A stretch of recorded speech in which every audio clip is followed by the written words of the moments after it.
Namaskar. On behalf of Faculty of Library and Information Science, School of Social Sciences, I welcome all the learners of CLIS program in this session. Before going to the topic, I would like to share some general information related with CLIS program. This Certificate in Library and Information Science program is of 6 months duration and maximum 2 years will be given to complete this program. This CLIS program comprises of 4 courses. Course 1, Libraries and Introduction. Course code BLI 011. Course 2, Document Processing and Organization. Course code BLII 012. Course 3, Information Sources and Library Services. Course code BLII 013. Course 4, ICT in Libraries. Course code BLII 014. As far as the evaluation methodology of this program is concerned, 30% weightage will be given to the assignments and 70% weightage will be given to the term and examination. इसमें आप चाहें तो आप जो assignment और term and examination है वो हिंदी अथवा इंग्लिश किसी भी भाषा में लिख सकते हैं. ये लर्नर्स की चॉइस पर निर्भर है. Now coming to this topic, today I am going to cover 3 important aspects in this discussion. What do we mean by libraries? What is the role of libraries in the society, and what are the different types of libraries and what functions they perform and what are the services provided by these libraries. So as far as libraries are concerned, library is a service oriented organization created to facilitate access to learning resources, propagation of basic knowledge, preservation and dissemination of information, human culture and civilization. Earlier, libraries were considered as the storehouses. पुराने समय में libraries को सिर्फ store house कहा जाता था, वो जगह जहाँ पर बुक्स को स्टोर करके रखा जाता है. लेकिन धीरे धीरे इस कॉन्सेप्ट में चेंज आता गया. अब लाइब्रेरीज़ को सिर्फ स्टोर हाउस नहीं माना जाता है, ये वो जगह है जहाँ पर इंफॉर्मेशन को हम स्टोर करते हैं, उनको ऑर्गेनाइज करते हैं और अपने यूज़र्स को इस इंफॉर्मेशन को डिसैमिनेट करते हैं. लाइब्रेरीज़ को ट्रिनिटी भी कहा जाता है. ये ट्रिनिटी होती हैं कलेक्शन, यूज़र्स और स्टाफ की. अर्थात लाइब्रेरी में 3 चीज़ें बहुत आवश्यक होती हैं. एक तो लाइब्रेरी का कलेक्शन, दूसरे इनके यूज़र्स, और इन यूज़र्स को इस कलेक्शन तक पहुंचाने के लिए या इसमें निहित इन्फॉर्मेशन को पहुंचाने के लिए लाइब्रेरी स्टाफ की आवश्यकता होती है. तो इस तरह से हम देखेंगे कि जो हमारी लाइब्रेरीज़ हैं वो इन्फॉर्मेशन का कलेक्शन करती हैं, इन्फॉर्मेशन सोर्सेज को कलेक्ट करती हैं और इन इन्फॉर्मेशन सोर्सेज के बेस्ड पर हम अपने यूज़र्स को डिफरेंट टाइप की इंफॉर्मेशन सर्विसेज प्रोवाइड करते हैं. तो libraries collect, organise, process, store and preserve information for use. तो इस तरह से ये सारे काम किसी भी लाइब्रेरी के द्वारा किए जाते हैं. वो इंफॉर्मेशन का या डॉक्यूमेंट्स का कलेक्शन करती हैं, उनको ऑर्गेनाइज करती हैं, उनको प्रोसेस करती हैं, स्टोर करती हैं, उनको प्रिजर्व भी करती हैं हमारे यूज़र्स के लिए. हम इस कॉन्टेक्स्ट में जो नेक्स्ट बात करेंगे वो है role of libraries in society. पुस्तकालयों की समाज में क्या भूमिका है. देखिए, man is a social animal और libraries is the integral part of the society. Both libraries and society are interdependent and interrelated. जो हमारी लाइब्रेरी है वो भी सोसाइटी पर उतना ही निर्भर है जितना कि सोसाइटी लाइब्रेरीज पर निर्भर है. तो अगर हम बात करते हैं कि लाइब्रेरीज क्यों सोसाइटी के लिए इतनी आवश्यक हैं, पहले हम बात करेंगे इस कॉन्टेक्स्ट में कि सोसाइटी क्या है। एक ऐसा ग्रुप जिसमें लोग एक साथ रहते हैं, वो कुछ सेम कस्टम्स लॉज को शेयर करते हैं, उस समूह को सोसाइटी कहा जाता है। People in general living together in communities is known as a society. जब हम सोसाइटी में रहते हैं तो हमारे कुछ कॉमन इंटरेस्ट भी होते हैं, कुछ कॉमन कस्टम्स होते हैं, कुछ हमारी लैंग्वेज की सिमिलैरिटी होती है, रिलीजन सेम होता है, रीजन सेम होता है, जिसके आधार पे उन सब ग्रुप्स को या ग्रुप्स को सोसाइटी कहा जाता है।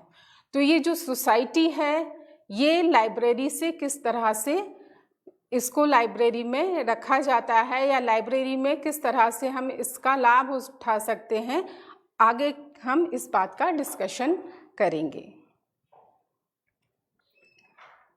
अगर हम देखें तो सोसाइटीज़ को कई प्रकारों में विभाजित किया जा सकता है। इसमें जो पहला प्रकार है सोसाइटीज़ का वो है एग्रीकल्चरल सोसाइटी, जिसको हम कृषि समाज भी कहते हैं। ये जो एग्रीकल्चर सोसाइटी है, अगर हम कहें तो ये हमारी सर्वप्रथम सोसाइटी थी, वो सोसाइटी जो सबसे पहले हमारे सामने आई थी। इसके बाद जो सोसाइटी का दूसरा प्रकार है वो है इंडस्ट्रियल सोसाइटी, जिसको कि औद्योगिक समाज कहा जाता है। तीसरा इसमें प्रकार है इंफॉर्मेशन सोसाइटी का, जिसको सूचना समाज कहा जाता है। और चौथा प्रकार है नॉलेज सोसाइटी का, जिसको ज्ञान समाज कहा जाता है। अब हम एक एक करके इन सभी सोसाइटीज़ के बारे में जानेंगे।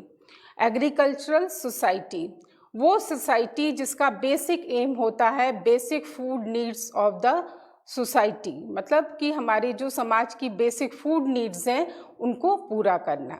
ये जो हमारी एग्रीकल्चरल सोसाइटी थी ये पूरी तरह से कृषि पर आधारित थी। यहाँ पर जो मेन ऑक्यूपेशन था वो एग्रीकल्चर था। इसके बाद जो नेक्स्ट हमारी सोसाइटी आई वो थी इंडस्ट्रियल सोसाइटी। इंडस्ट्रियल सोसाइटी में जो प्रोडक्शन था वो सबसे ज़्यादा इम्पॉर्टेंट हो गया। अभी मैंने आपको बताया एग्रीकल्चरल सोसाइटी में एग्रीकल्चर सबसे इम्पॉर्टेंट था और इंडस्ट्रियल सोसाइटी में प्रोडक्शन सबसे ज़्यादा इम्पॉर्टेंट हो गया। जो इंडस्ट्रियल सोसाइटी थी वो इंडस्ट्रियलाइजेशन के कारण हमारे सामने आई। इसमें जो हमारी लेबर थी, जो वो लोग जो कि इन इंडस्ट्रीज़ में काम करते थे, उनका भी महत्वपूर्ण रोल हो गया। तो ये इस तरह से हमारी सोसाइटी का सेकंड फेज़ था। इसके बाद हम सोसाइटी के थर्ड फेज़ में आ जाते हैं, जिसको कि इंफॉर्मेशन सोसाइटी कहा जाता है। जैसे जैसे कंप्यूटर टेक्नोलॉजी, इंफॉर्मेशन टेक्नोलॉजी का विकास होता गया, उसी तरह से जो हमारी सोसाइटी थी वो भी ग्रेजुअली डेवलप होती गई। हम इंडस्ट्रियल सोसाइटी से सोसाइटी के थर्ड फेज़ में आ गए, जिसको हम वर्तमान समाज भी कह सकते हैं, जो कि हमारा सूचना समाज है। ये जो हमारी इंफॉर्मेशन सोसाइटी है ये पूरी तरह से इंफॉर्मेशन के प्रोडक्शन, डिस्ट्रीब्यूशन और इंफॉर्मेशन के यूज़ पर आधारित है। जिसके पास जितना इंफॉर्मेशन ज़्यादा होगी वही इस सोसाइटी में उतनी अच्छी से अपना काम कर पाएगा। इस सोसाइटी का जो नेक्स्ट फेज़ है वो है नॉलेज सोसाइटी, अर्थात ज्ञान समाज। इस नॉलेज सोसाइटी में जो हमारा प्राइमरी प्रोडक्शन है वो है कैपिटल एंड लेबर। इसमें हम जो एग्रीकल्चरल रिसोर्सेज हैं या प्रोडक्शन है उन पर इतना ना ध्यान देते हुए जो हमारा मेन रिसोर्स हो जाएगा वो है नॉलेज। हम इस सोसाइटी में नॉलेज के माध्यम से आगे बढ़ने का प्रयास करते हैं। तो इस तरह से हमने देखा कि हम सोसाइटी को 4 भागों में विभाजित कर सकते हैं: agricultural society, industrial society, information society and knowledge society. अब हम इसमें डिस्कस करेंगे कि लाइब्रेरीज़ में सोसाइटी का या सोसाइटी में लाइब्रेरीज़ का क्या रोल है। Libraries are always considered as the integral part of the society. Libraries and societies are interlinked and interdependent. ये एक दूसरे पर पूरी तरह से निर्भर हैं। ये किस तरह से एक दूसरे पर निर्भर हैं? एजुकेशन के लिए। जैसे कि हम जानते हैं किसी भी समाज के विकास के लिए जो शिक्षा है, एजुकेशन है, वो अत्यंत आवश्यक है। तो जो लाइब्रेरीज़ हैं वो दोनों तरह की शिक्षा को प्रदान करने में महत्वपूर्ण भूमिका अदा करती हैं। ये एजुकेशन हमारी फॉर्मल एजुकेशन हो सकती है और इनफॉर्मल एजुकेशन हो सकती है। फॉर्मल एजुकेशन से तात्पर्य वो एजुकेशन जो डिफरेंट एजुकेशनल इंस्टीट्यूशन के माध्यम से दी जाती है, और इनफॉर्मल एजुकेशन में लाइब्रेरीज़ का बहुत इम्पॉर्टेंट रोल होता है, क्योंकि लाइब्रेरीज़ वो प्लेस हैं जहाँ पर कोई भी यूज़र जाकर लाइफ लॉन्ग लर्निंग कर सकता है। वो अपनी सुविधा के अनुसार कभी भी पढ़ाई कर सकता है और नॉलेज गेन कर सकता है। दूसरा इम्पॉर्टेंट जो एस्पेक्ट है वो है लेजर, अर्थात खाली समय का सदुपयोग। लाइब्रेरीज़ खाली समय के सदुपयोग में भी बहुत हेल्प करती हैं, because as we know reading is the best pass time.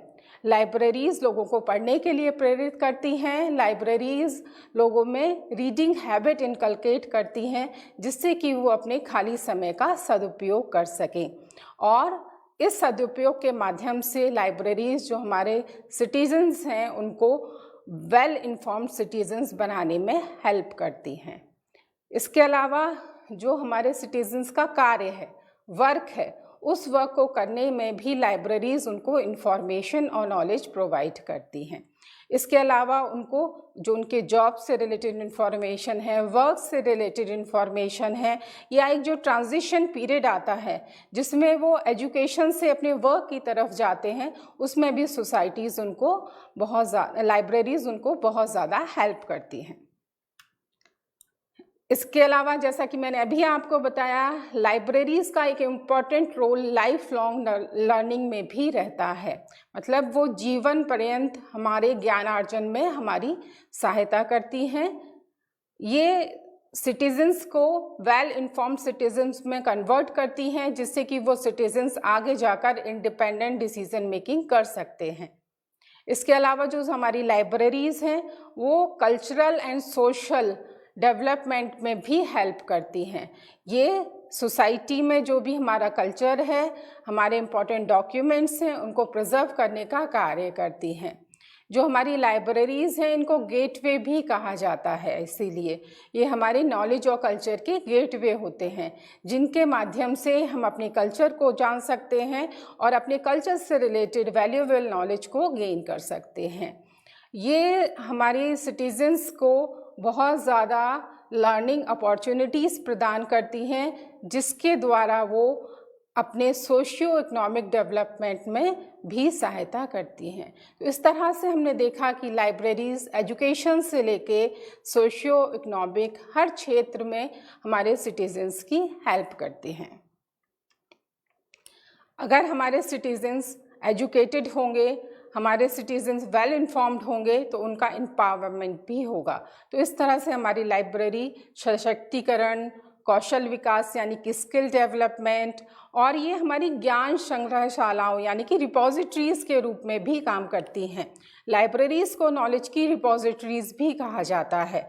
ये सिर्फ प्रेजेंट के लिए ही नहीं बल्कि फ्यूचर जनरेशन्स के लिए भी जो हमारी नॉलेज है, जो हमारी इंफॉर्मेशन है, उसको आर्काइव कर रखती हैं। तो इस तरह से हम कह सकते हैं कि लाइब्रेरीज़ एंड सोसाइटी ये दोनों एक दूसरे पर निर्भर हैं। लाइब्रेरीज़ जितनी इम्पोर्टेंट सोसाइटी के लिए है, उतना ही सोसाइटी का भी रोल है लाइब्रेरीज़ के डेवलपमेंट के लिए।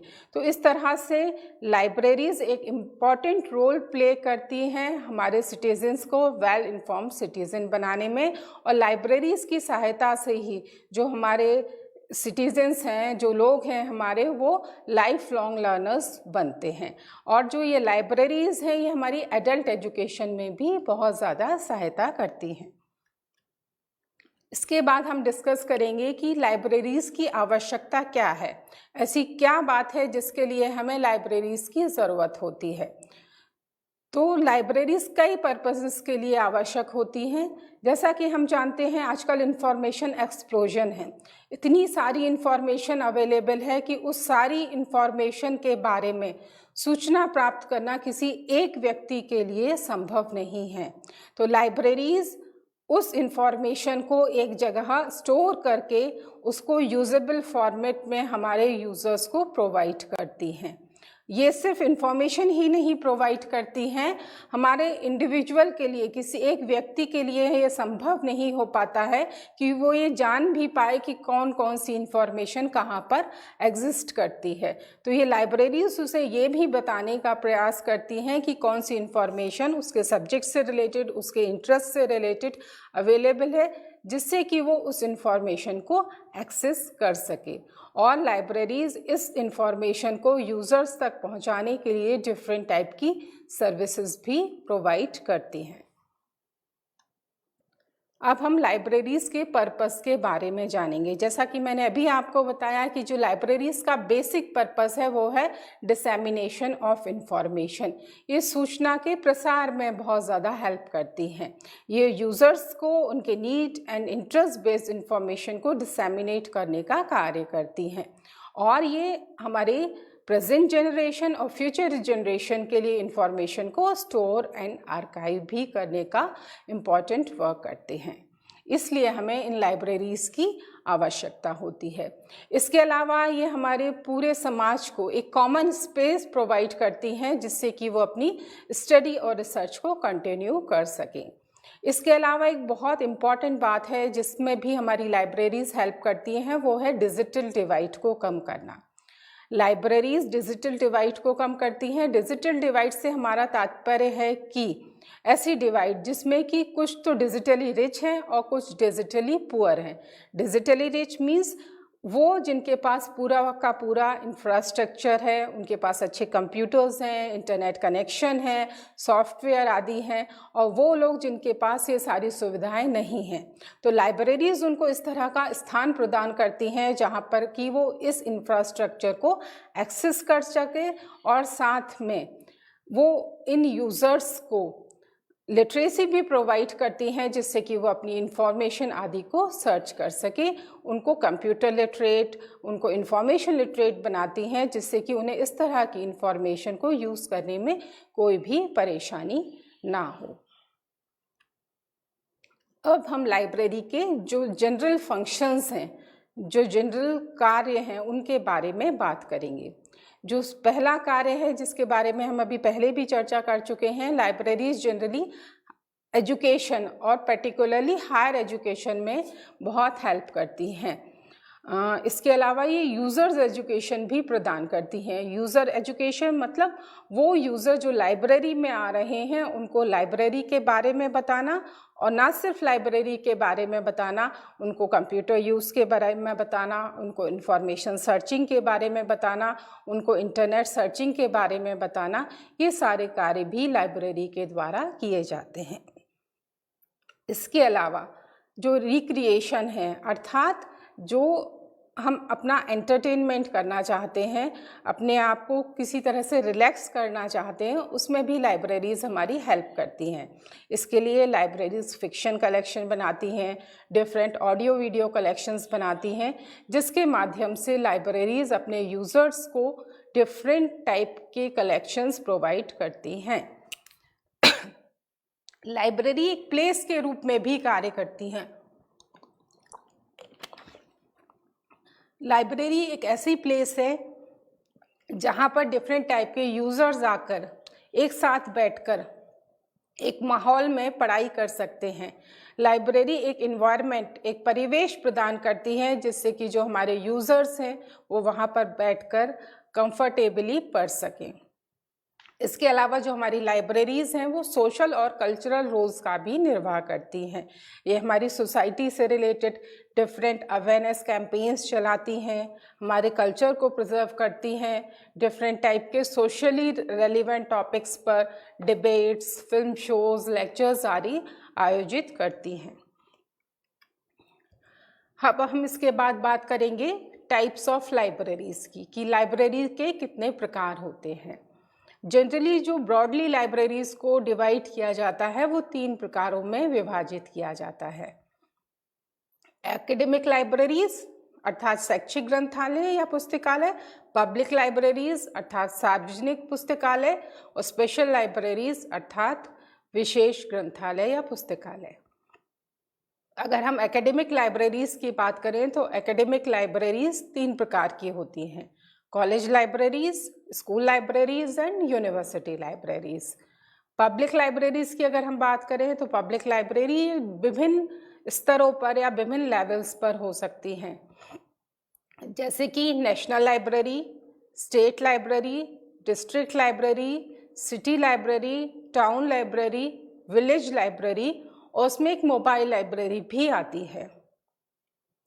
मोबाइल लाइब्रेरी से यहाँ हमारा तात्पर्य उस लाइब्रेरी से है जहाँ पर लाइब्रेरी फैसिलिटीज़ अवेलेबल नहीं हैं, वहाँ पर पब्लिक लाइब्रेरीज़ एक मोबाइल वैन के माध्यम से लाइब्रेरी का जो कलेक्शन है वो भेजती हैं, जिससे कि वहाँ के जो यूज़र्स हैं वो लाइब्रेरी की सर्विसेज को यूज़ कर सकें।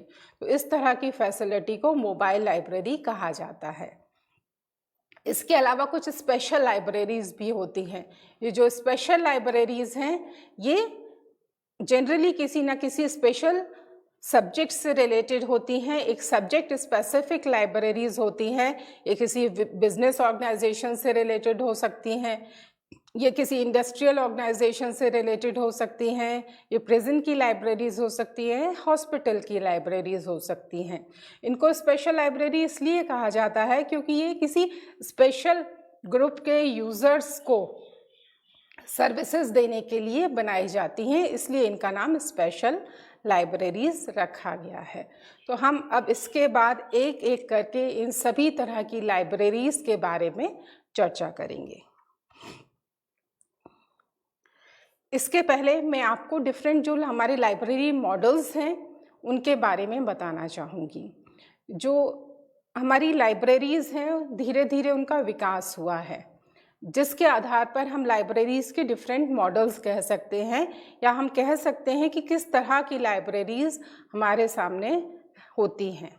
इसमें है physical library, electronic library, digital library, virtual library and hybrid library. Physical library ये वो लाइब्रेरी है जिससे कि हम और आप सभी भली भांति परिचित हैं। वो लाइब्रेरी जिसको हम ट्रेडिशनल लाइब्रेरी कहते हैं, जिसको हम सभी जानते हैं, जिसमें एक लाइब्रेरी की बिल्डिंग होती है जहाँ पर लाइब्रेरी का कलेक्शन होता है, उसमें रीडिंग रूम होता है और बाकी जो लाइब्रेरी की फैसिलिटीज़ हैं वो अवेलेबल होती है। मीन्स फिज़िकल फॉर्मेट में जो लाइब्रेरी अवेलेबल है उसको फिज़िकल लाइब्रेरी कहा जाता है।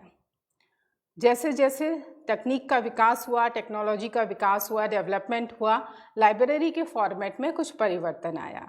दूसरी प्रकार की जो लाइब्रेरी हमारे सामने आती है उसको कहते हैं इलेक्ट्रॉनिक लाइब्रेरी। इस लाइब्रेरी में जो हमारे रिसोर्सेज हैं वो इलेक्ट्रॉनिक फॉर्मेट में होते हैं। जनरली जो बॉन्ड डिजिटल रिसोर्सेज हैं, बॉन्ड डिजिटल मीन्स जो डिजिटल फॉर्मेट में ही उपलब्ध हुए हैं, जैसे कि हमारी सीडीज़ हैं, डीवीडीज़ हैं, उनका कलेक्शन जिस लाइब्रेरी में किया जाता है उस लाइब्रेरी को इलेक्ट्रॉनिक लाइब्रेरी कहा जाता है। इसके बाद तीसरा जो प्रकार इसमें आ जाता है वो है डिजिटल लाइब्रेरी। अभी मैंने आपको बताया कि कुछ रिसोर्सेज हैं जिनको हम बॉन्ड डिजिटल रिसोर्सेज कहते हैं। वो रिसोर्सेज जिनका जन्म या जिनकी उत्पत्ति डिजिटल फॉर्मेट में ही हुई वो बॉन्ड डिजिटल रिसोर्सेज हैं। लेकिन हमारे पास पहले से और अब भी प्रिंट सोर्सेज भी अवेलेबल हैं। तो वो सोर्सेज जो प्रिंट हैं और जिनका बाद में डिजिटाइजेशन किया गया, उन सोर्सेज को डिजिटाइज सोर्सेज कहा जाता है। और डिजिटल लाइब्रेरी इस दोनों तरह के जो बॉन्ड डिजिटल सोर्सेज हैं और मान हैं,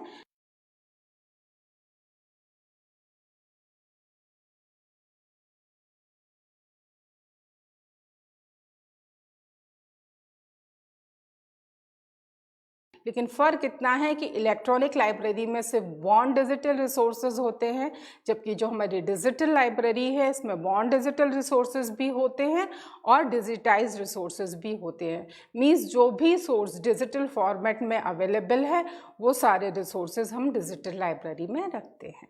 इसके बाद हम बात करेंगे वर्चुअल लाइब्रेरी की। जैसे जैसे तकनीक का विकास होता गया, अब लाइब्रेरी को किसी भौतिक स्थान या फिजिकल प्लेस पर होने की आवश्यकता नहीं है। अब लाइब्रेरीज हमारी वर्चुअल भी हो गई हैं। वर्चुअल लाइब्रेरी मतलब ये आपको कहीं दिखेगी कि नहीं कि लाइब्रेरी का कहीं एक भवन स्थित है, ये लाइब्रेरी बिल्डिंग है। इस तरह की जो लाइब्रेरीज हैं वो एक कंप्यूटर में अवेलेबल होती हैं, हमारे जो डिफरेंट सब्जेक्ट गेटवेज हैं, या हम एक अपने इंटरनेट को भी एक वर्चुअल लाइब्रेरी कह सकते हैं। तो आप इस लाइब्रेरी का यूज़ करते हुए वैसा ही फील करेंगे जैसा कि आप एक फिज़िकल लाइब्रेरी का प्रयोग करते समय करते हैं। बस डिफरेंस फिज़िकल लाइब्रेरी और वर्चुअल लाइब्रेरी में इतना है कि ये वर्चुअली कहीं लोकेटेड नहीं होती है। और इसके बाद जो लास्ट हमारा लाइब्रेरी मॉडल है वो है हाइब्रिड लाइब्रेरी। हाइब्रिड शब्द से हमारा तात्पर्य है mix. Hybrid means mix of print and digital collection. आज हमारी जो अधिकतर लाइब्रेरीज हैं वो हाइब्रिड नेचर की हैं। इनमें प्रिंटेड कलेक्शन भी है और प्रिंटेड के साथ साथ हमारा इलेक्ट्रॉनिक और डिजिटल कलेक्शन भी है। दोनों व्यवस्थाएं समान रूप से चल रही हैं। उस तरह के कलेक्शन को हम हाइब्रिड लाइब्रेरी कहते हैं। अब हम बात करते हैं डिफरेंट टाइप की लाइब्रेरी सर्विसेज की। वो सर्विसेज जो जनरली हमारी हर लाइब्रेरी प्रोवाइड करती है, जिसमें सिलेक्शन एंड एक्विजिशन है। प्रत्येक लाइब्रेरी पुस्तकों का चयन करती है, उनका अधिग्रहण करती है, मतलब उनको अपने यहाँ मंगाती है। उस प्रोसेस को अधिग्रहण कहा जाता है। इसके बाद उनकी टेक्निकल एंड फिजिकल प्रोसेसिंग की जाती है। टेक्निकल प्रोसेसिंग से हमारा तात्पर्य है जिसमें हम कैटलॉगिंग, क्लासिफिकेशन आदि प्रक्रियाएं करते हैं। ये प्रक्रियाएं इसलिए की जाती हैं जिससे कि जो बुक है वो यूज़ की जा सके और उस बुक को शेल्फ पर रखा जा सके। ना सिर्फ शेल्फ पर रखा जा सके, यूज़र उस बुक को सर्च भी कर पाए, इसके लिए कैटलॉगिंग भी की जाती है। तो जो भी मटेरियल लाइब्रेरी में एक्वायर होके आया उसकी टेक्निकल प्रोसेसिंग करना और फिज़िकल प्रोसेसिंग करना। फिज़िकल प्रोसेसिंग से हमारा तात्पर्य उस प्रोसेसिंग से है जिसमें बुक में लाइब्रेरी के स्टैंप लगाए जाते हैं, उसमें बुक पॉकेट, बुक टैग्स, ये सारी चीज़ें लगाई जाती हैं, उसको हम फिज़िकल प्रोसेसिंग कहते हैं। ये टेक्निकल और फिज़िकल प्रोसेसिंग के बाद ही कोई बुक लाइब्रेरी में यूज़ के लायक बनती है, अर्थात उसको शेल्फ पर रखा जाता है, उसी के बाद यूज़र्स उसका यूज़ करते हैं। इसके अलावा जो सारी हमारी लाइब्रेरीज़ हैं वो मेंटेनेंस का भी महत्वपूर्ण कार्य करती हैं। लाइब्रेरीज़ को सिर्फ कलेक्शन बनाना ही नहीं है, जैसा कि मैंने आपको पहले भी बताया, इस कलेक्शन को फ्यूचर जनरेशन्स के लिए स्टोर भी करके रखना है, प्रिजर्व भी करके रखना है। तो इसके लिए मेंटेनेंस भी लाइब्रेरी का एक मेन फंक्शन हो जाता है। तो जो अभी मैंने आपको ये फंक्शंस बताए, selection, technical and physical processing, maintenance, ये हर प्रकार की लाइब्रेरी करती है, चाहे वो एकेडमिक लाइब्रेरी हो, चाहे वो स्पेशल लाइब्रेरी हो, या फिर वो आपकी पब्लिक लाइब्रेरी हो। ये सारे कार्य हर लाइब्रेरी में किए जाते हैं। इसके बाद हम उन कार्यों को देखेंगे जो लाइब्रेरी स्पेसिफिक होते हैं। इसमें सबसे पहले हम बात करेंगे एकेडमिक लाइब्रेरीज़ की। जो एकेडमिक लाइब्रेरीज़ हैं, जैसा कि मैंने पहले भी आपको बताया, वो लाइब्रेरीज़ जो किसी एकेडमिक इंस्टीट्यूशन से अटैच्ड होती हैं उनको एकेडमिक लाइब्रेरीज़ कहा जाता है। और ये जो एकेडमिक लाइब्रेरीज़ हैं ये हमारी टीचिंग एंड लर्निंग का इम्पॉर्टेंट पार्ट होती हैं। इन लाइब्रेरीज़ पर ही जो हमारी टीचिंग एंड लर्निंग है वो काफ़ी हद तक बेस्ड रहती है। तो एकेडमिक लाइब्रेरी में जिस पहली लाइब्रेरी की हम बात करेंगे वो है स्कूल लाइब्रेरी। स्कूल लाइब्रेरी ये कहिए तो सबसे इम्पॉर्टेंट लाइब्रेरी भी हम इसको मान सकते हैं। क्यों इसको इम्पॉर्टेंट लाइब्रेरी माना जाता है? क्योंकि ये वह लाइब्रेरी है जहाँ से जो एक स्टूडेंट है, जो एक विद्यार्थी है, वो लाइब्रेरी के यूज़ को सीखता है। तो इसीलिए जो हमारी स्कूल लाइब्रेरीज़ हैं उनका सबसे इम्पॉर्टेंट जो रोल हो जाता है वो है life long reading habits inculcate करना। अगर एक बार किसी भी यूज़र में लाइब्रेरी यूज़ करने की हैबिट पड़ जाती है तो उसको आगे ले जाना बहुत आसान होता है। तो इसीलिए स्कूल लाइब्रेरीज़ ऐसी होनी चाहिए जो अपने यूज़र्स में, जो बच्चों में रीडिंग हैबिट को इनकलकेट कर सकें। इसके अलावा जो हमारी स्कूल लाइब्रेरी का दूसरा फंक्शन हो जाता है वो है collect and arrange syllabus based books and some general readings. Syllabus जो भी हमारे स्कूल का पाठ्यक्रम है, जितनी भी कक्षाएं उसमें हैं, जो भी उनका सिलेबस है, उससे रिलेटेड मटेरियल को कलेक्ट करना, अरेंज करना। इसके अलावा बियॉन्ड सिलेबस भी कुछ बुक्स का अरेंजमेंट करना। और जैसा कि मैंने आपको पहले भी बताया था, लाइब्रेरीज़ कुछ जनरल रीडिंग्स भी अरेंज करती हैं। जनरल रीडिंग ये जो जिससे कि जो हमारे विद्यार्थी हैं वो अपने खाली समय का सही उपयोग कर सकें। तो ये एक स्कूल लाइब्रेरी के फंक्शंस होते हैं। अगर हम स्कूल लाइब्रेरीज़ की बात करें, आप स्कूल लाइब्रेरी के कुछ एग्जाम्पल्स जानना चाहेंगे, जैसे हमारे केंद्रीय विद्यालय हो गए, उनकी जो लाइब्रेरीज़ हैं वो स्कूल लाइब्रेरीज़ कहलाई जाएंगी, या जो हमारे नवोदय विद्यालय हैं उनकी लाइब्रेरीज़ को हम स्कूल लाइब्रेरीज़ के अंतर्गत रखेंगे। तो ये जो लाइब्रेरीज़ हैं ये निम्न प्रकार की सेवाएं भी प्रदान करती हैं। रेफरेंस सर्विस, ये हमारे रेफरेंस कलेक्शन पर बेस्ड होती हैं। स्कूल लाइब्रेरीज़ में कुछ जो अलग से सर्विसेज प्रदान की जाती हैं वो हैं जैसे कि स्टोरी टेलिंग, बच्चों को कहानियाँ सुनाई जाती हैं जिससे कि वो लाइब्रेरी आने के लिए प्रेरित हों। उनके लिए डिबेट्स आयोजित की जाती हैं। इससे दो फ़ायदे होते हैं, एक तो जो हमारे स्टूडेंट्स हैं उनका पर्सनैलिटी डेवलपमेंट होता है और साथ साथ वो लाइब्रेरी में आने के लिए इनकरेज भी होते हैं। इसके अलावा अवेयरनेस से रिलेटेड फिल्म शोज़ आदि लाइब्रेरी में आयोजित किए जाते हैं। स्कूल लाइब्रेरीज़ में बुक रीडिंग्स आदि भी आयोजित की जाती हैं। तो जो हमारी स्कूल लाइब्रेरीज़ हैं उनका जो मेन एम्फेसिस है वो ऑडियो विजुअल कलेक्शन पर होता है, क्योंकि जो बच्चे हैं वो देखना, फिल्म्स हैं, ऑडियो कैसेट्स हैं, देखना सुनना ज़्यादा पसंद करते हैं। इसलिए हमारी जो स्कूल लाइब्रेरीज़ हैं इसके लिए डिफरेंट ऑडियो विजुअल मटेरियल का भी कलेक्शन अपने यहाँ करती हैं। इसके अलावा जैसे कि आपने देखा होगा स्कूल में विभिन्न सब्जेक्ट पढ़ाए जाते हैं, जैसे ज्योग्राफी पढ़ाया जाना है, इसके लिए जो हमारी लाइब्रेरीज़ हैं वो मैप्स, एटलस, ग्लोब आदि का कलेक्शन करेंगी जिससे कि बच्चे इनको लाइब्रेरी में आकर यूज़ कर सकें। इसके बाद जो नेक्स्ट एकेडमिक लाइब्रेरी की हम बात करेंगे वो है कॉलेज लाइब्रेरी। जो हमारी कॉलेज लाइब्रेरी है, अगर हम एकेडमिक लाइब्रेरी के स्टेजेस में देखें तो इसका सेकंड लेवल है। स्कूल के बाद हमारे जो विद्यार्थी हैं वो कॉलेजेस में जाते हैं। तो कॉलेज लाइब्रेरी का जो मेन फंक्शन हो जाता है वो है हमारा जो कॉलेज का सिलेबस है उससे रिलेटेड मटेरियल को कलेक्ट करना। सिर्फ सिलेबस से रिलेटेड मटेरियल को नहीं कलेक्ट करना, साथ में वो मटेरियल भी कलेक्ट करना जो हमारी फैकल्टी के लिए यूज़फुल होगा। इसके अलावा जो हमारे स्टूडेंट्स हैं उनको करियर गाइडेंस से रिलेटेड सर्विसेज भी हमारी कॉलेज लाइब्रेरीज़ प्रदान करती हैं, क्योंकि कॉलेज वो स्टेज है जिसके बाद हमारे जो स्टूडेंट्स हैं वो किसी ना किसी जॉब की तलाश में होते हैं। तो इस सब कार्य में भी जो हमारी लाइब्रेरीज़ हैं वो उनकी हेल्प करती हैं। तो कॉलेज लाइब्रेरीज़ की सर्विसेज की अगर हम बात करें तो जो हमारी कॉलेज लाइब्रेरीज़ हैं वो user orientation and education provide करती हैं।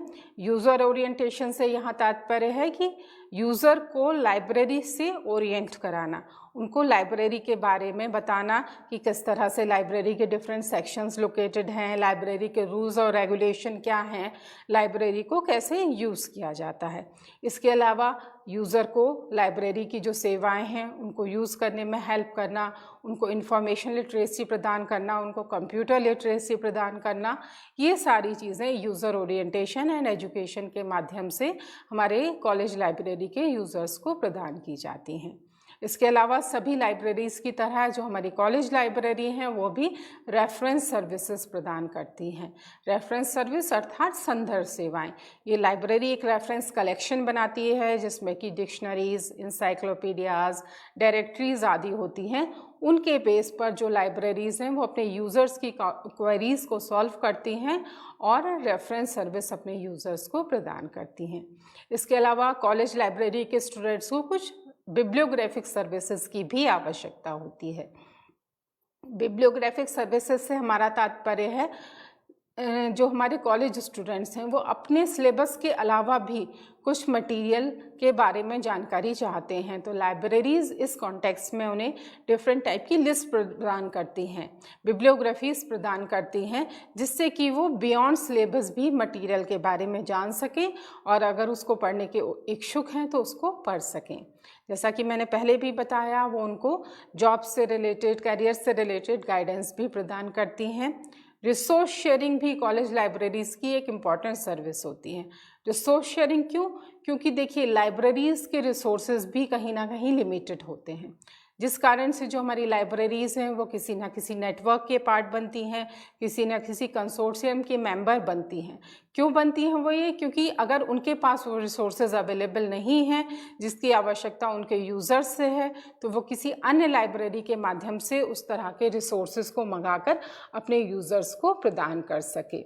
इसके अलावा आजकल जो हमारा मॉडर्न यूज़र है या जो हमारा वर्तमान यूज़र है वो इंटरनेट से भी बड़ा ज़्यादा प्रभावित है, इसलिए जो हमारी नई लाइब्रेरीज़ हैं या हमारी जो अब वर्तमान समय की लाइब्रेरीज़ हैं वो इंटरनेट बेस्ड सर्विसेज भी हमारे यूज़र्स को प्रदान करती हैं। इन सर्विसेज में ई डेटाबेसेस हैं, ई जर्नल्स हैं, ई बुक्स हैं, इन सब की फैसिलिटीज़ यूज़र्स को प्रदान की जाती हैं। आजकल जो हमारे लाइब्रेरी के कैटलॉग हैं वो भी ऑनलाइन फॉर्मेट में होते जा रहे हैं, जिनको हम ओपैक कहते हैं, ऑनलाइन पब्लिक एक्सेस कैटलॉग। ये लाइब्रेरी आए बिना ही यूज़र अपने घर पर बैठे बैठे ही ये देख सकता है कि उसकी लाइब्रेरी में ये रिसोर्स अवेलेबल है अथवा नहीं है। इसके बाद हम जो थर्ड स्टेज है या थर्ड लेवल है एकेडमिक लाइब्रेरीज़ का, यूनिवर्सिटी लाइब्रेरीज़, उनकी बात करेंगे। यूनिवर्सिटी लाइब्रेरी जैसे कि स्कूल लाइब्रेरी स्कूल से अटैच्ड होती है, कॉलेज लाइब्रेरी कॉलेज से अटैच्ड होती है, ऐसे ही यूनिवर्सिटी लाइब्रेरी यूनिवर्सिटी से अटैच्ड होती है। किसी भी यूनिवर्सिटी में जो लाइब्रेरी है उसको यूनिवर्सिटी लाइब्रेरी कहा जाता है, जैसे कि इग्नू की सेंट्रल लाइब्रेरी को हम यूनिवर्सिटी लाइब्रेरी कहेंगे। ये जो यूनिवर्सिटी लाइब्रेरीज़ हैं बाकी वो सारी सर्विसेज प्रदान करती हैं जो कि अन्य लाइब्रेरीज़ करती हैं, लेकिन यूनिवर्सिटी लाइब्रेरीज़ का एक जो इम्पॉर्टेंट रोल है वो है रिसर्च को बढ़ावा देना, क्योंकि स्कूल और कॉलेजेस में रिसर्च पर इतना एम्फेसिस नहीं होता है जितना एम्फेसिस यूनिवर्सिटीज़ में होता है। इसीलिए जो हमारी यूनिवर्सिटी लाइब्रेरीज़ हैं उनका इम्पॉर्टेंट रोल रिसर्च रिलेटेड जो डॉक्यूमेंट्स हैं या मटेरियल हैं उनको एक्वायर, अरेंज एंड डिसेमिनेट करना हमारे रिसर्चर्स को।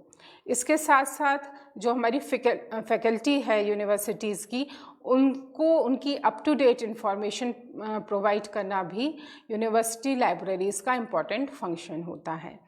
इसके अलावा जो हमारी यूनिवर्सिटी लाइब्रेरीज़ हैं वो नॉलेज एक्सपेंशन में भी हेल्प करती हैं, इसलिए यूनिवर्सिटीज़ ऐसे रिसोर्सेज को कलेक्ट करती हैं जिससे कि ज़्यादा से ज़्यादा नॉलेज एंड इंफॉर्मेशन से रिलेटेड एक्टिविटीज़ वो अपने यहाँ सुचारू रूप से संचालित कर सकें। अब हम बात करते हैं यूनिवर्सिटी लाइब्रेरी की सर्विसेज की। यूनिवर्सिटी लाइब्रेरी की सर्विसेज में जो CA सर्विसेज हैं, CASE अर्थात करंट अवेयरनेस सर्विसेज, उनका इम्पॉर्टेंट रोल होता है, क्योंकि जैसा अभी मैंने आपको बताया यूनिवर्सिटीज़ में रिसर्च एक इम्पॉर्टेंट कंपोनेंट है और रिसर्च के लिए हमारे रिसर्चर्स हों या फैकल्टी मेंबर्स हों दोनों को ही अप टू डेट इन्फॉर्मेशन की आवश्यकता होती है, जिसके लिए लाइब्रेरीज़ उनको एक करंट अवेयरनेस सर्विसेज प्रदान करती हैं।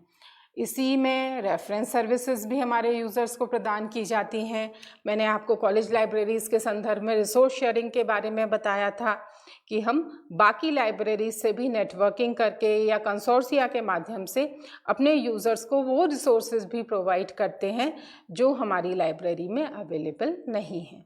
इसके अलावा न्यूज़पेपर क्लिपिंग सर्विस हो गई, यूज़र एजुकेशन है, इंफॉर्मेशन लिटरेसी है और विभिन्न प्रकार के जो प्रिंट और ई जर्नल्स हैं।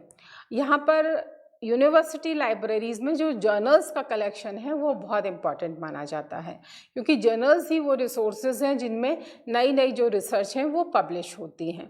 तो पहले जो हमारी यूनिवर्सिटी लाइब्रेरीज़ थी वो काफ़ी अच्छा प्रिंट जर्नल्स का कलेक्शन करती थी, लेकिन जैसे जैसे समय परिवर्तित होता जा रहा है आजकल हमारी जो यूनिवर्सिटी लाइब्रेरीज़ हैं वो इस कॉन्टेक्स्ट में ई जर्नल्स का कलेक्शन भी कर रही हैं और इन ई जर्नल्स और ई रिसोर्सेज के माध्यम से वो अपने यूज़र्स को अप टू डेट रखने का प्रयास करती हैं।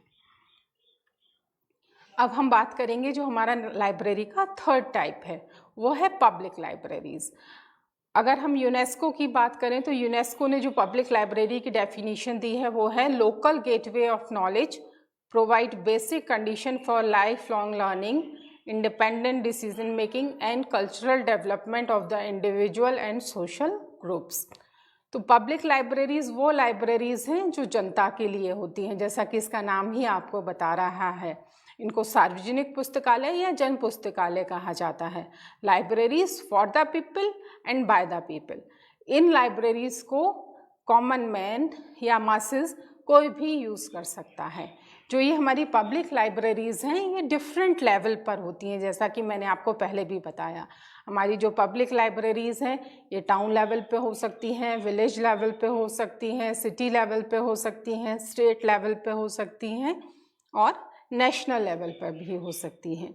यहाँ पे एक बात मैं क्लियर करना चाहूँगी, जो हमारी नेशनल लाइब्रेरी है, कई सारे कैटेगराइजेशन में आप देखेंगे कि नेशनल लाइब्रेरी को एक अलग टाइप बताया जाता है, लेकिन नेशनल लाइब्रेरी भी एक तरह की पब्लिक लाइब्रेरी है।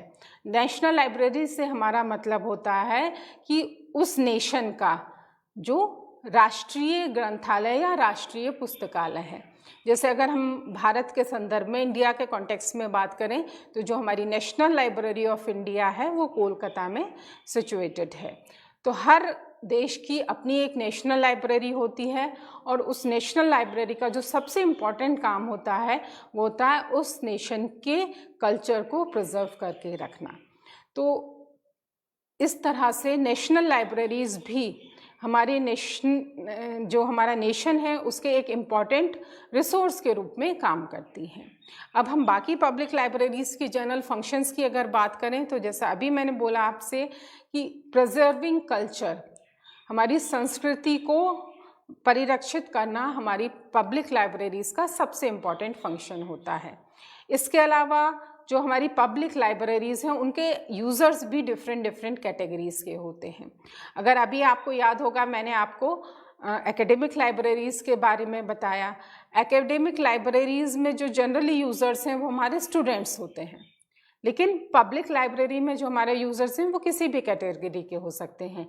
ये हाउसवाइफ्स हो सकती हैं, ये चिल्ड्रन हो सकते हैं, ये बिजनेसमैन हो सकते हैं। तो किसी भी कैटेगरी के यूज़र पब्लिक लाइब्रेरी में आ सकते हैं। तो इन सारी बातों को ध्यान में रखते हुए पब्लिक लाइब्रेरीज़ को अपना कलेक्शन बनाना चाहिए। पब्लिक लाइब्रेरी का कलेक्शन ऐसा होना चाहिए कि वो सभी एज ग्रुप्स, सभी लोगों की, सभी कैटेगरीज़ के यूज़र्स की जो इंफॉर्मेशन नीड्स हैं उनको पूरा कर सके। पब्लिक लाइब्रेरीज़ सिर्फ एजुकेशन ही नहीं प्रोवाइड करती हैं, ये हमारे socio economic and cultural development में भी हेल्प करती हैं। अगर हम पब्लिक लाइब्रेरी की सर्विसेज की बात करें, तो बाकी तो सारी सर्विसेज जैसा कि मैं आपको समय समय पर बता रही हूँ, सिलेक्शन है, एक्विजिशन है, टेक्निकल प्रोसेसिंग है, फिज़िकल प्रोसेसिंग है, मेंटेनेंस है, वो सारे कार्य तो हर लाइब्रेरी को करने होंगे। रेफरेंस सर्विस है, वो भी लगभग हर लाइब्रेरी प्रदान करती है। लेकिन इसके साथ साथ कुछ सर्विसेज लाइब्रेरी स्पेसिफिक हो जाती हैं। तो पब्लिक लाइब्रेरी की जो एक इम्पॉर्टेंट सर्विस है वो एक्सटेंशन सर्विसेज भी हैं, जिनको विस्तार सेवाएं भी कहा जाता है। इनको विस्तार सेवाएं इसलिए कहा जाता है कि ये जो नॉर्मल लाइब्रेरी सर्विसेज हैं उनसे अलग होती हैं या उनके एडिशन में होती हैं। विस्तार सर्विसेज में जैसे कि डिफरेंट जो सोशल थीम्स हैं उन पर लेक्चर आयोजित करवाना, डिबेट्स आयोजित करवाना, कॉन्फ्रेंसेस या सेमिनार आयोजित करवाना, डिफरेंट सोशल रेलिवेंट जो प्रोग्राम्स हैं उनको आयोजित करवाना। तो इस सब में भी जो पब्लिक हमारी लाइब्रेरीज़ हैं उनका इम्पॉर्टेंट रोल होता है। इसके अलावा जो हमारी पब्लिक लाइब्रेरीज़ हैं वो जिस रीजन में भी सिचुएटेड हैं, मान लीजिए कोई डिस्ट्रिक्ट लाइब्रेरी है या स्टेट लाइब्रेरी है, तो उस स्टेट या डिस्ट्रिक्ट के कल्चर को प्रिजर्व करने का काम भी हमारी पब्लिक लाइब्रेरीज़ के द्वारा किया जाता है। तो पब्लिक लाइब्रेरीज़ मासेस के लिए होती हैं, इसलिए इनकी फ़र्स्ट रिस्पॉन्सिबिलिटी ये है कि ये उस तरह का कलेक्शन बनाए कि हमारे जो ज़्यादा से ज़्यादा यूज़र्स हैं उनकी इंफॉर्मेशन नीड्स को ये पूरा कर सकें। सिर्फ इंफॉर्मेशन नीड्स को ही पूरा ना कर सकें, उनके कल्चर को भी प्रिजर्व कर सकें। यहाँ पर एक बात और मैं आपको बताना चाहूँगी, जैसे कि आपने देखा होगा कि बहुत सारे हमारे रीजन ऐसे हैं जिनमें मैन्युस्क्रिप्ट्स होते हैं, जिनमें डिफरेंट टाइप के डॉक्यूमेंट्स अवेलेबल होते हैं। वहाँ की जो लोकल हिस्ट्री है वो बहुत इम्पॉर्टेंट होती है। तो लाइब्रेरीज़ इस तरह की लोकल हिस्ट्री को भी प्रिजर्व करने का इम्पॉर्टेंट कार्य करती हैं।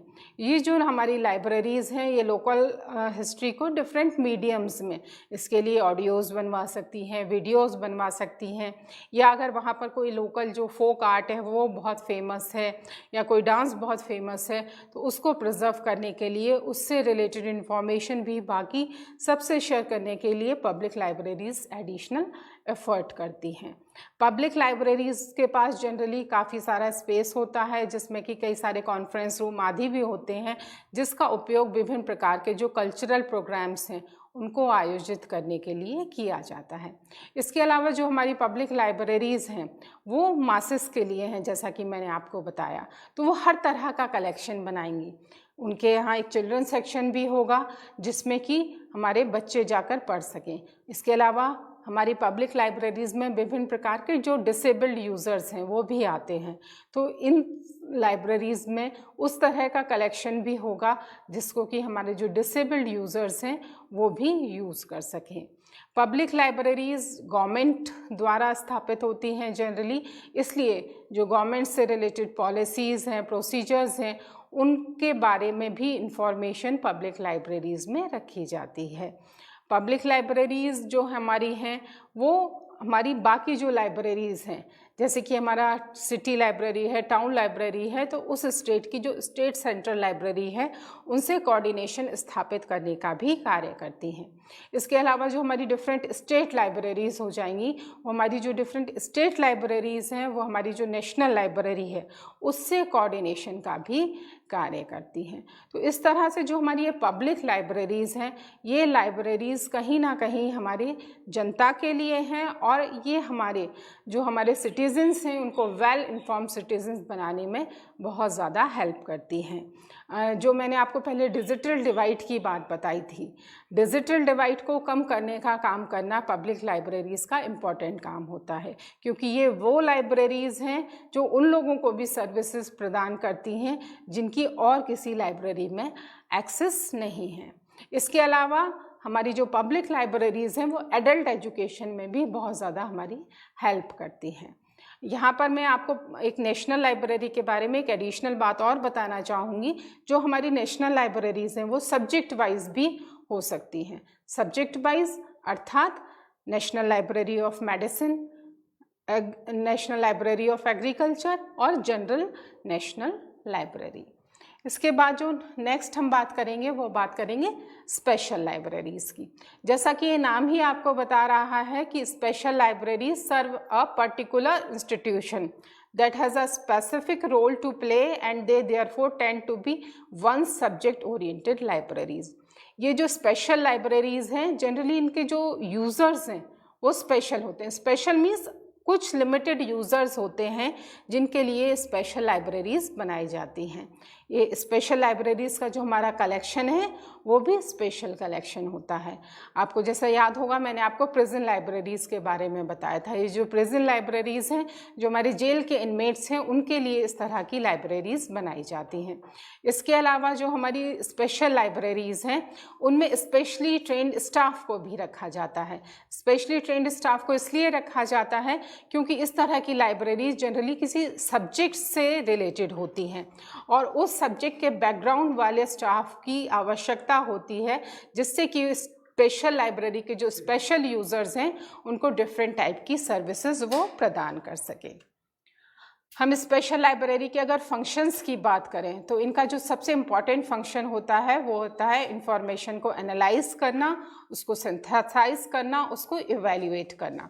जो स्पेशल लाइब्रेरीज़ हैं उनके यूज़र्स वो होते हैं जिनके पास समय बहुत कम होता है। इसमें रिसर्चर्स हो सकते हैं, इसमें डिफरेंट पॉलिसी मेकर्स हो सकते हैं जो इंडस्ट्रियल या बिजनेस लाइब्रेरीज़ हैं।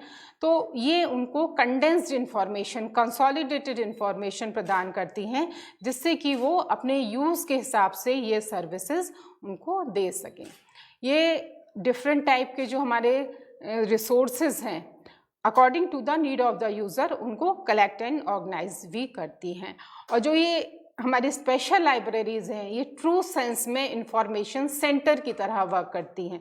ये लाइब्रेरी तो है ही लेकिन इनका मेन रोल है इंफॉर्मेशन सेंटर की तरह वर्क करना, अर्थात ये specialised information according to the need of the user प्रदान करने का कार्य करती हैं। अब हम अगर स्पेशल लाइब्रेरी की सर्विसेज की बात करें तो जो हमारी स्पेशल लाइब्रेरीज़ हैं वो अवेयरनेस सर्विसेज प्रदान करती हैं, रेफरेंस सर्विसेज प्रदान करती हैं, इंफॉर्मेशन कंसोलिडेशन एंड रीपैकेजिंग का कार्य करती हैं। इसके अलावा जो हमारी SDI सर्विस है वो स्पेशल लाइब्रेरीज़ की सबसे इम्पॉर्टेंट सर्विस होती है। SDI अर्थात सिलेक्टिव डिसेमिनेशन ऑफ इंफॉर्मेशन, मतलब इसमें लाइब्रेरी यूज़र की एक प्रोफाइल बनाती है और उस प्रोफाइल के आधार पर, यूज़र की नीड्स के आधार पर उसको उसकी consolidated, evaluated and synthesised information प्रदान करते हैं। इसके अलावा जो स्पेशल लाइब्रेरीज़ हैं, ये डिफरेंट टाइप के क्रिटिकल रिव्यूज़ हैं, रिपोर्ट्स हैं, वो भी प्रिपेयर करते हैं जिससे कि इनके यूज़र्स को पिन पॉइंटेड इंफॉर्मेशन मिल सके। तो इस तरह से जो आज का ये सेशन था, इसमें हमने डिफरेंट टाइप की लाइब्रेरीज़ के बारे में डिस्कशन किया और लाइब्रेरीज़ का क्या रोल हो सकता है सोसाइटी में, उसके बारे में डिस्कशन किया। मुझे ये आशा है कि आपको ये टॉपिक इंटरेस्टिंग लगा होगा। Thank you.